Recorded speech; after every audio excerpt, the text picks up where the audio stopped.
Goeiedag, baie welkom by ons gemeente se weeklikse geestelike oordeenking. Mag dit wat ek vandag met jou gaan deel en ook dit wat ek uit die woord van die Here uit met jou gaan deel, mag dit jou motiveer, mag dit jou inspireer, mag dit jou bemoedig en mag dit ook as dit moet nodige troos by jou bring. Ek het in die week 'n interessante fliek gekyk. Julle weet ook dat ek is baie lief daarvoor om flieks te kyk en enige tipe fliek te kyk. En dit was nie noodwendig 'n Christelike fliek gewees wat ek gekyk het nie, sommer 'n sekulêre fliek. En ons weet nou mos dat die Here kan enige iets en enige iemand, enige omstandighede, enige gebeurtenis, enige objek kan die Here gebruik, ja, selfs ons vyande, selfs die ergste omstandighede waardeur ons beweeg, selfs dit wat ons die seerste maak, wat ons nie kan verstaan nie, maar selfs ook ons blydskappe en ons vreugdes en dit wat ons as goed in die lewe beleef, kan die Here gebruik om iets van sy versoenende, transformerende krag aan ons te openbaar. Die krag van sy liefde en genade en sy teenwoordigheid by ons kan die Here gebruik om iets daarvan, enige iets kan hy gebruik om iets daarvan aan ons te openbaar. So ons moet net altyd ons oë oop hou, ons moet bewus wees, bewus leef, waar ook al ons gaan, met wie ook al ons in kontak kom, wat ook al ons moet deurmaak, weet dat die Here kan en hy wil dit graag gebruik om iets van homself aan ons te openbaar, sodat ons kan aanhou leer wie hy is, sodat dit versterking en verdieping kan bring wat ons verhouding met hom betref. So mag jy sommer opnuut bewus leef, bewus wees van die Here wat daagliks saam met ons wandel. Maar goed, ek kyk toe hierdie fliek en ek kom toe op hierdie interessante aanhaling, hierdie sekulêre fliek, nie noodwendig 'n Christelike fliek nie.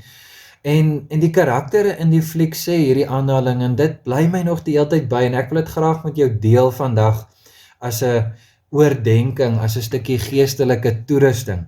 Die oordeenking of met die aanhaling sê, we don't always have the answers, but one thing that we do have is that we have purpose.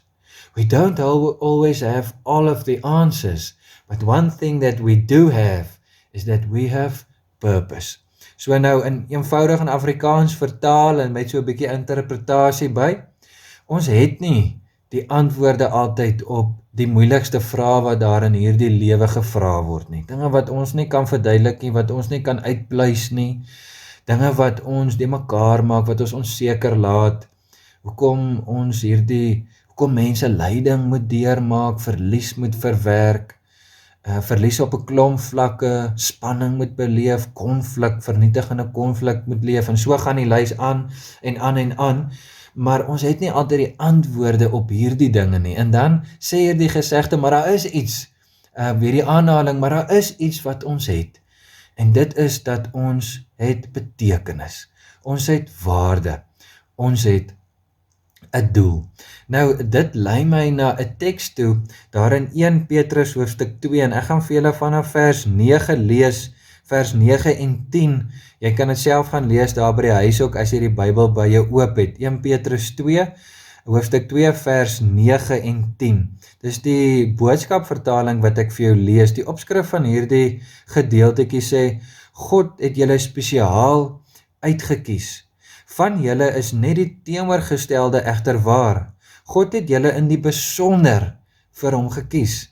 Julle is die mense wat hy aangestel het, sodat die groot koning God op 'n besonderse manier en reg gedien kan word. God self het julle sy besonderse mense gemaak. Julle behoort aan hom en hom alleen. Daarom het julle die groot en goeie dinge wat hy vir julle gedoen het, aan almal gaan vertel. Uit die donker van julle sondes het hy julle geroep om na die helder lig te kom waar hy is.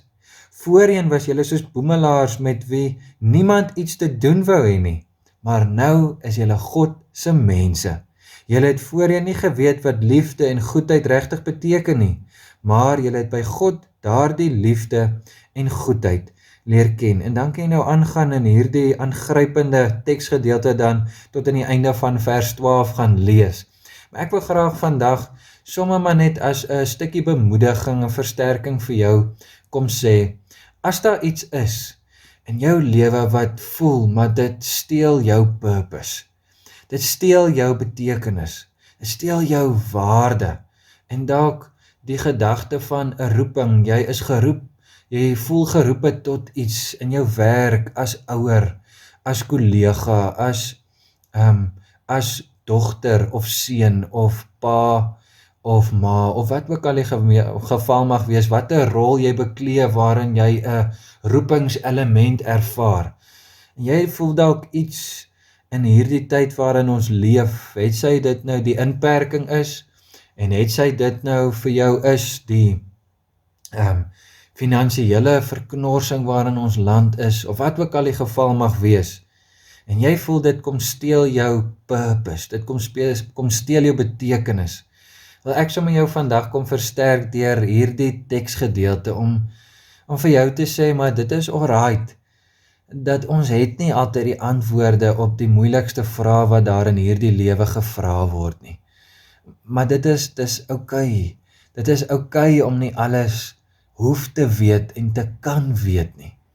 Want weet dat die Here, wat jou Here is, wat jou verlosser is, wat jou koning is, wat hier baie duidelik vir jou kom sê dat jy is sy kind, jy is sy erfgenaam, jy is deel van hom, hy het jou persoonlik kom haal en gesê jy is myne, dat ten spyte daarvan kom sê vir jou, maar ek wil vir iets spesiaal en unieks net vir jou en vir jou alleen kom gee.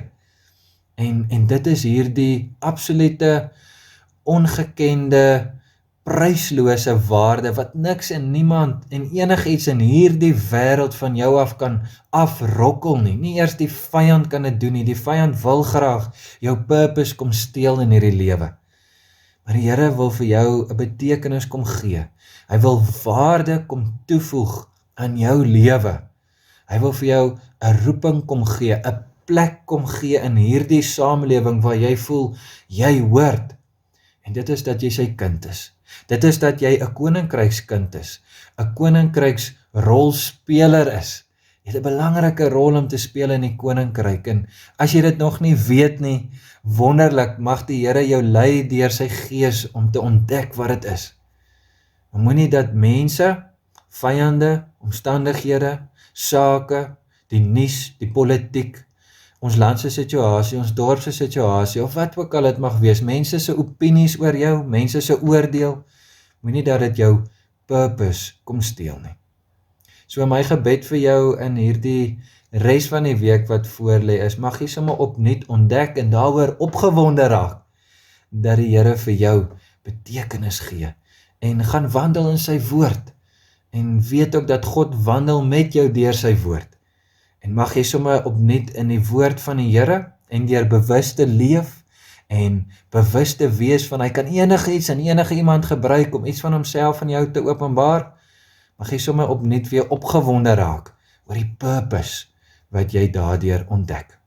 Amen. Kom ons bid saam. Hemelse liefdevolle Here, dankie dat ons vandag weer deur hierdie teks daar in 1 Petrus sommer net weer kon hoor dat ons is spesiaal in U oë. We are not a nobody, we are somebodies.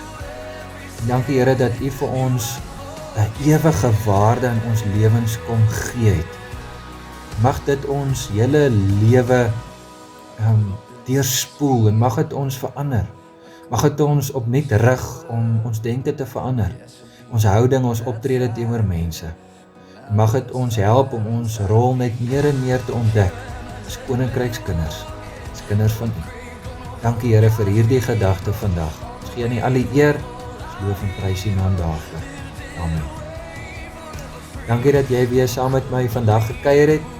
Weet dat hierdie Sondag stuur ons weer 'n geestelike oordeenking uit, en ons dien ook weer ons oevernuus uit met baie belangrike gemeentenuus wat ons graag met jou wil deel.